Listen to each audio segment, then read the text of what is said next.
श्री राम जय राम श्री राम जय जय राम। सचिव उठाई राव बैठारी, कही प्रिय बचन राम पगुधारी।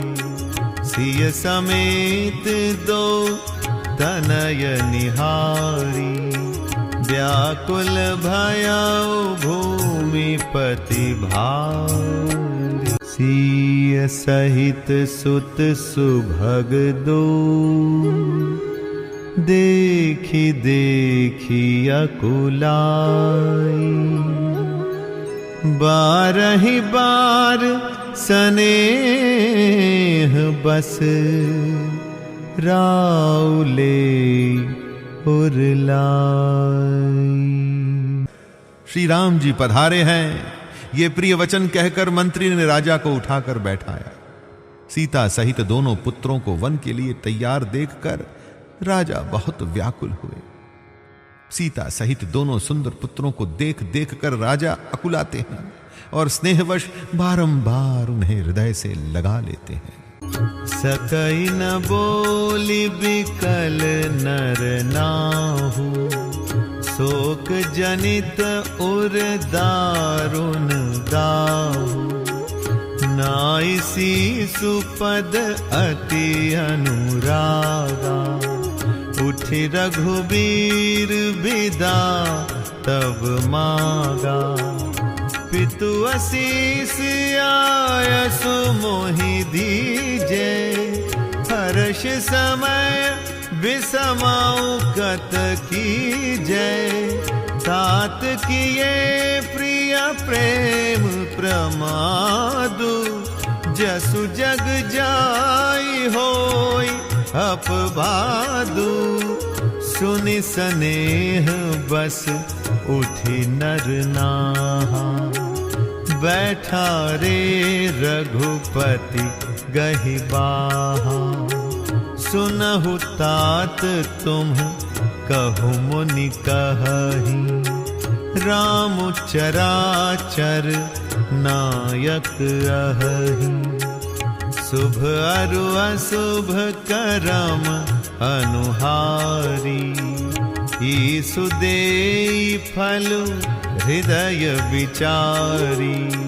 करई जो करम पाव फल सोई, निगम नीति असि कह सब कोई।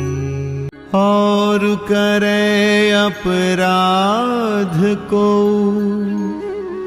और पाव फल भोग। अति विचित्र भगवंत गति, को जग जाने जोग। राजा व्याकुल हैं, बोल नहीं सकते। हृदय में शोक से उत्पन्न हुआ भयानक संताप है। तब रघुकुल के वीर श्री रामचंद्र जी ने अत्यंत प्रेम से चरणों में सिर नवाकर उठकर विदा मांगी।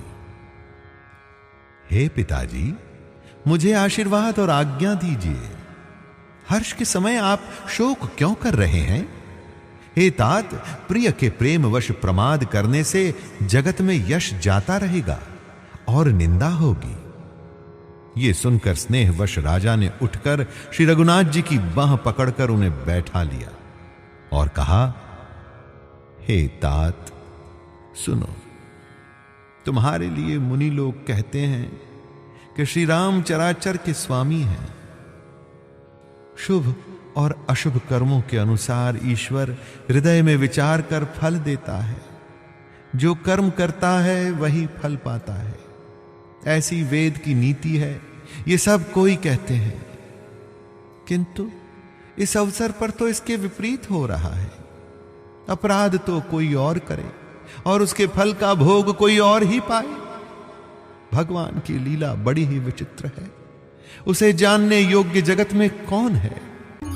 राय राम राखन हित लागी, बहुत उपाय किए छलु त्यागी।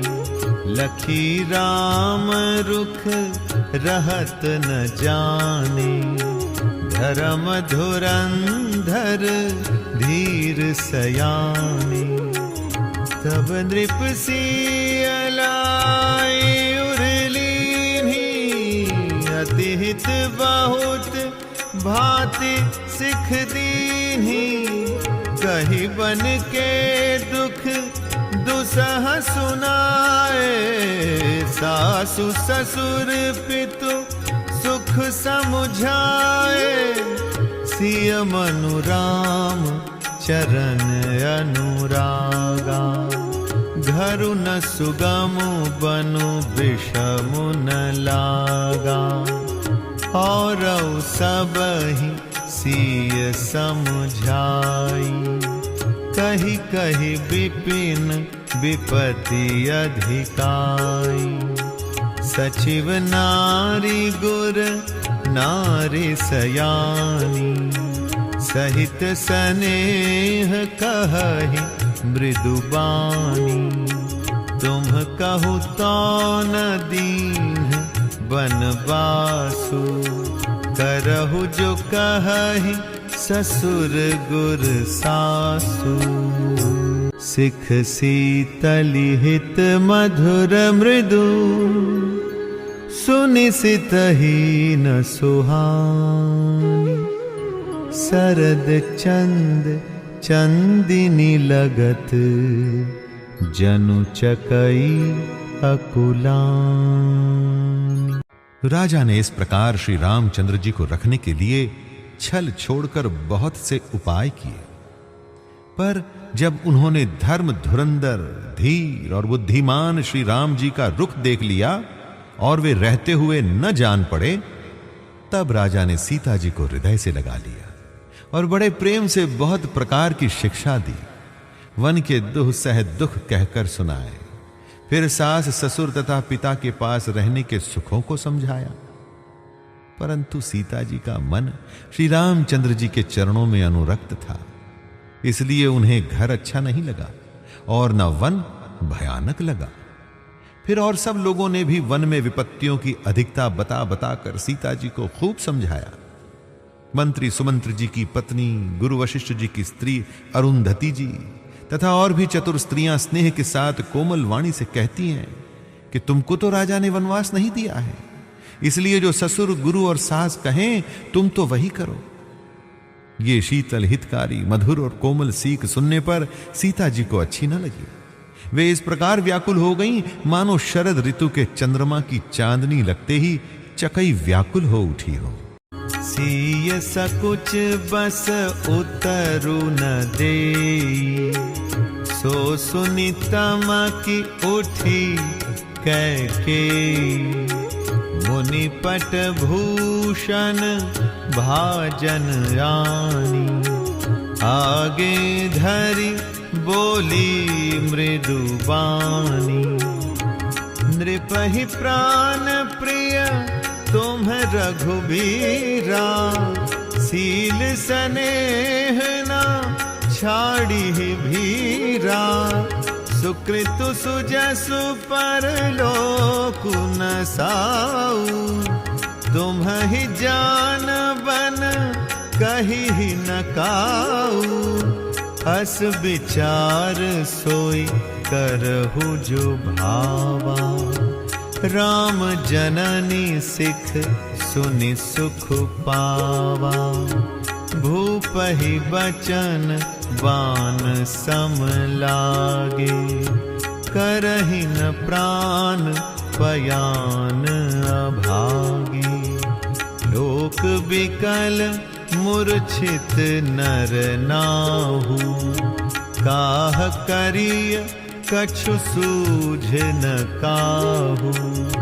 राम तुरत मुनि बेशु बनाई, चले जनक जननी सिरु नाई। सीता जी संकोच वश उत्तर नहीं देती।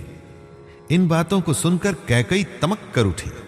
उसने मुनियों के वस्त्र, आभूषण, माला, मेखला आदि और बर्तन, कमंडलू आदि लाकर श्री रामचंद्र जी के आगे रख दिए और कोमल वाणी से कहा, हे रघुवीर, राजा को तुम प्राणों के समान प्रिय हो, प्रेमवश दुर्बल हृदय के राजा शील और स्नेह नहीं छोड़ेंगे। पुण्य, सुंदर, यश और परलोक चाहे नष्ट हो जाए, पर तुम्हें वन जाने को वे कभी न कहेंगे। ऐसा विचार कर जो तुम्हें अच्छा लगे वही करो। माता की सीख सुनकर श्री रामचंद्र जी ने बड़ा सुख पाया, परंतु राजा को यह वचन बाण के समान लगे।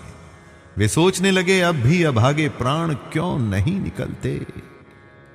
राजा मूर्छित हो गए। लोग व्याकुल हैं, किसी को कुछ सूझ नहीं पड़ता कि क्या करें। श्री रामचंद्र जी तुरंत मुनि का वेश बनाकर और माता पिता को सिर नवाकर चल दिए।